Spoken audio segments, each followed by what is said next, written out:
હાય રીના. હાય રોહન, કેમ છે? બસ એકદમ મજા. રોહન, તે આપણા મેરેજની વાત તારા મમ્મીને કરી?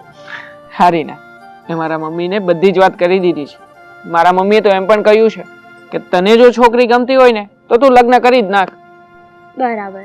અને હા, તે આપણે મેરેજ પછી જુદા રહેવા જતા રહીશું એ વાત કરી? ના રીના, એ વાત તો મેં હજી નથી કરી, પણ આપણા લગ્ન પછી હું એ વાત જરૂર કરી દઈશ. અરે રોહન, એ વાત મેરેજ પછી ના કરાય. અને મેરેજ પછી કદાચ તારા મમ્મી કે તારા ભાઈ આપણને જુદા રહેવા નહીં જવા દે તો શું કરીશ તું? આમ તો તારી વાત સાચી છે રીના. મારો ભાઈ અત્યારથી જ મને ના પાડતો હતો કે મમ્મીને એ નહીં સાચવે. નહીં સાચવે એટલે? રવિ કહે છે કે એની નોકરી બહુ સારી નથી, પગાર પણ બહુ ઓછો છે, અને એટલે જ એ મમ્મીને એની સાથે રાખી શકે એમ નથી. મને ખબર જ હતી કે તારો ભાઈ છે ને આ રોન કાઢ્યા વગર નહીં રહે. એ આ નાટક કરવાનો જ છે. એટલે જ તને કહું છું કે આપણા મેરેજ પહેલા દૂધ અને પાણી બંને નોખા કરી નાખ, પણ તું સમજતો જ નથી. તારી વાત સાચી છે રીના. હું આજે જ ઘરે જઈને મમ્મી અને રવિને બેસાડીને આ વાતનો ફેસલો કરી નાખું છું.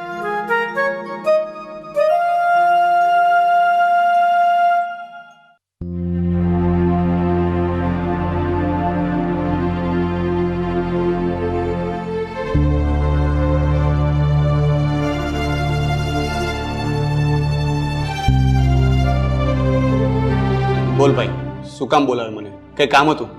હા, મારે તારી સાથે એક જરૂરી વાત કરવી છે. શું વાત કરવી છે? બોલ ને. જો ભાઈ, મારી કોલેજ ફ્રેન્ડ રીના છે ને, એની સાથે મારી સગાઈની વાત ચાલે છે, અને થોડા સમય પછી હું રીનાની સાથે લગ્ન પણ કરી લઈશ. લગ્ન કરીને હું તમારાથી અલગ રહેવા જવાનો છું. અને મમ્મી? મમ્મી તારા ભેગા રહી છે. તારે રાખવાના છે મમ્મીને તારી સાથે. કેમ મારે રાખવાના છે? તું રાખે તો શું વાંધો છે? અરે ભાઈ, તું સમજવાની કોશિશ કર. તું આપણા બંનેમાં નાનો છે, એટલે મમ્મીને રાખવાની પહેલી ફરજ તારી પડે છે. કેમ? તારી કોઈ ફરજ નથી? હું નાનો છું એ મારો ગુનો કે અપરાધ છે? પણ મમ્મીને તું તારી સાથે રાખે તો તને શું વાંધો છે? તને શું વાંધો છે એ કે ને. એટલે તું સમજશે નહીં એમ જ ને? શું કામ માનવું આવી ખોટી વાત? જો ભાઈ, હું છે ને 2 દિવસ માટે કામથી બહાર ગામ જાઉં છું, પછી આવીને આપણે લોકો નક્કી કરી લેશું કે મમ્મી ક્યારે કોની સાથે રહેશે. આપણે વારા નક્કી કરી લેશું. ઠીક છે? ઠીક છે.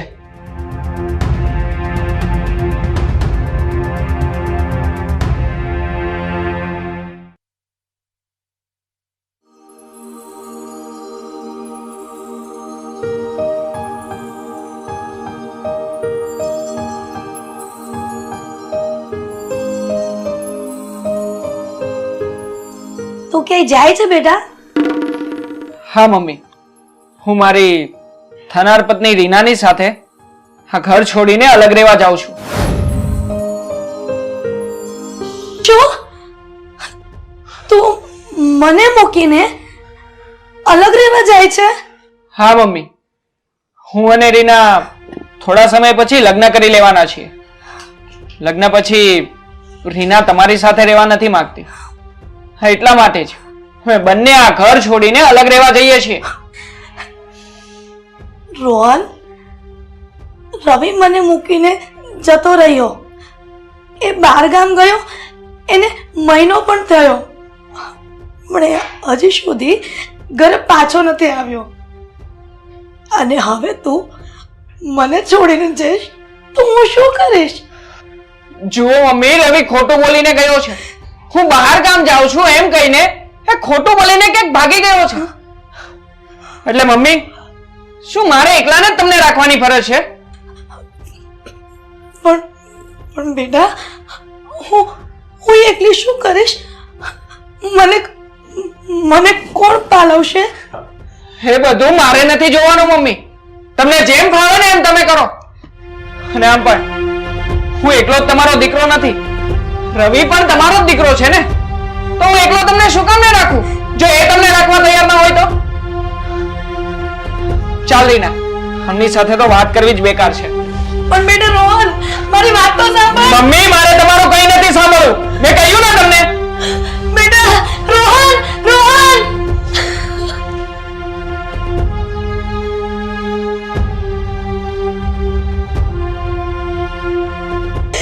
હે ભગવાન, કયા જન્મની તારે મારી સાથે દુશ્મની છે?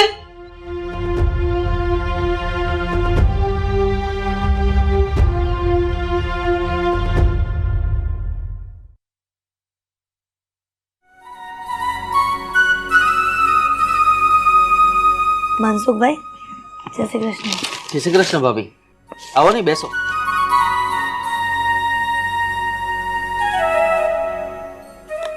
અરે ભાભી, આમ અચાનક કેમ આવી ગયા? અને આ તમારા હાથમાં શું છે? મનસુખભાઈ, આ સરકાર તરફથી જે વિધવા સહાય મળે છે ને, એનું ફોર્મ છે. આ ફોર્મ ભરી આપશો ને? જો ને. અરે ભાભી, અરે તમારે વિધવા સહાય લેવાની શી જરૂર પડી? બબે છોકરા હોવા છતાં? મનસુખભાઈ, મારા 2 દીકરા મને મૂકીને ચાલ્યા ગયા છે. શું ભાભી, 2 છોકરા તમને છોડીને ચાલ્યા ગયા? હા મનસુખભાઈ, 2માંથી એક પણ દીકરા મને રાખવા તૈયાર નથી. રવિ 1 મહિના પહેલા મને મૂકીને જતો રહ્યો. એ ઘરે પાછો પણ નથી આવ્યો. ત્યાં રોહન એની થનાર પત્નીને લઈને મારાથી દૂર જતો રહ્યો. મારે તો ઘરડા ઘટપણે અત્યારે ભટકવાનો વારો આવ્યો. મનસુખભાઈ, હે ભગવાન, બબે છોકરા હોવા છતાં એક પણ તમને રાખવા તૈયાર નથી? આ તો કળજુગ છે મનસુખભાઈ. મા બાપ ઘરડા થાય ને, એની હાલત આવી જ થવાની. હવે મને 2માંથી એકેય દીકરા પર આશા નથી. બસ તમે મને આ ફોર્મ ભરી દો, એટલે સરકારની સહાય દ્વારા હું મારું જીવન ગુજારીશ. એટલે આ ફોર્મ ભરી દો, એટલે સરકારની સહાય દ્વારા હું મારું જીવન ગુજારીશ. સારું સારું.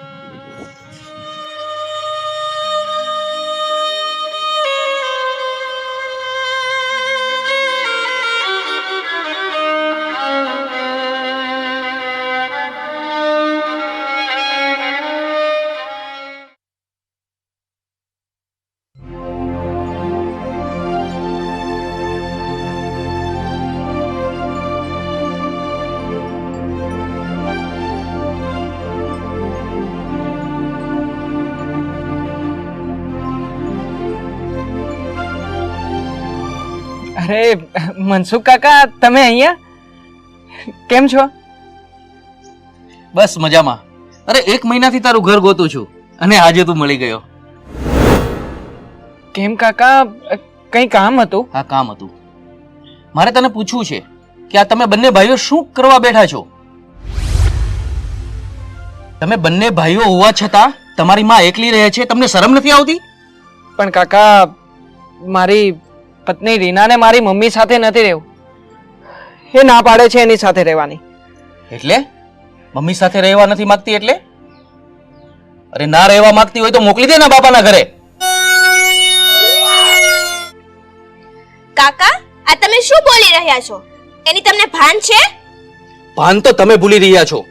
તમને સમજ નથી કે તમે શું કરી રહ્યા છો. તમારે જુદા રહેવું તું એટલે રોહનને એના મમ્મીથી અલગ કરી દીધો. કાકા, આ અમારા ઘરનો પ્રશ્ન છે. આ ફક્ત તમારા ઘરનો પ્રશ્ન નથી, એક ઘરડી માના જીવનનો સવાલ છે. રોહન, તને ખબર છે તારી માના તારા ઉપર કેટલા ઉપકાર છે? ઉપકાર છે એટલે કાકા, તમે કહેવા શું માંગો છો?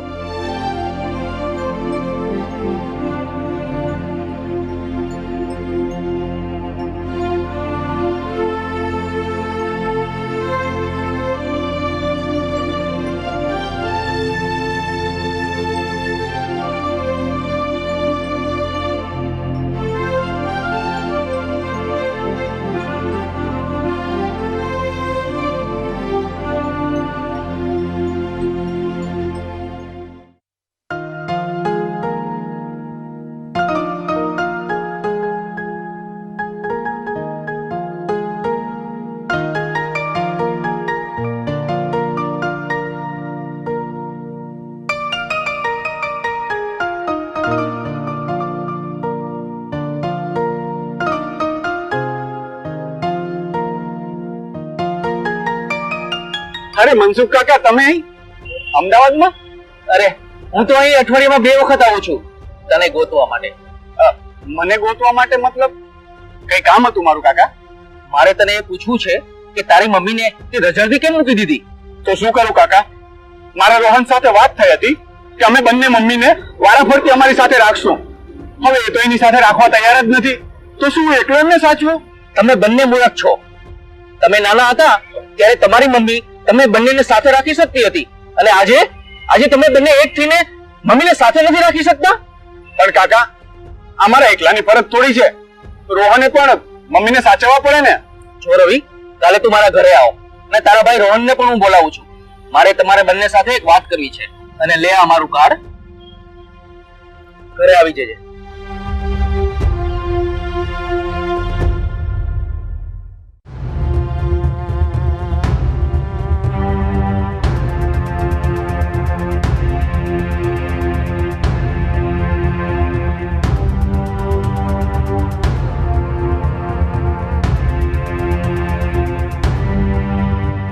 જો રવિ દીકરા, મેં આજે તને એટલે બોલાવ્યો છે. તું જે વાત જાણતો નથી ને એ મારે તને આજ જણાવવી છે. કઈ વાત કાકા? હું કઈ વાત નથી જાણતો. એ જ કે તમે બંને સરલાબેનના સગા દીકરા નથી. આ તમે શું બોલો છો કાકા? અમે સરલાબેનના સગા દીકરા નથી એટલે? હા, આજથી 20 વર્ષ પહેલા સરલાબેન એમના પતિ અને 2 બાળકો સાથે ડાકોર જતા હતા અને રસ્તામાં એમની કારને અકસ્માત થયો. અકસ્માતમાં સરલાબેન તો બચી ગયા, પણ એમના પતિ અને 2 બાળકો મૃત્યુ પામ્યા. અને સામેની કારમાં પતિ અને પત્ની ગુજરી ગયા. અને જે બાળકો બચ્યા હતા ને એ તમે બંને છો. તમને બંનેને સરલાબેને દત્તક લીધેલા.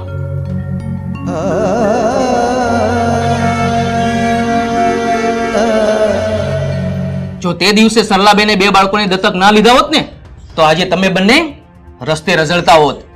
આજે જે માતાએ તમે બંને અનાથને આશરો આપ્યો એને જ તમે રસ્તે રઝળતી મૂકી દીધી. કાળજા કેરો કાટકો મારો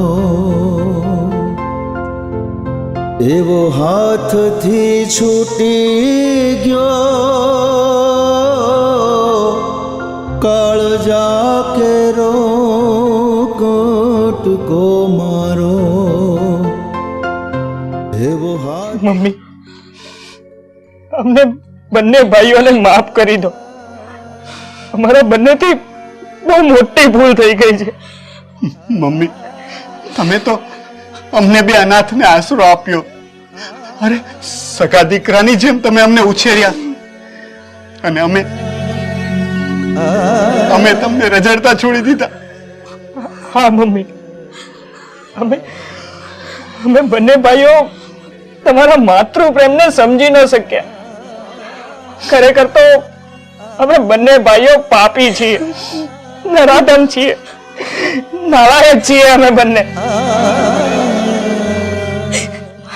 મારા દીકરાઓ, મને તમારી વાતનું જરાય દુઃખ નથી લાગ્યું. તમે જરાય દુઃખ ન લગાડશો મનમાં.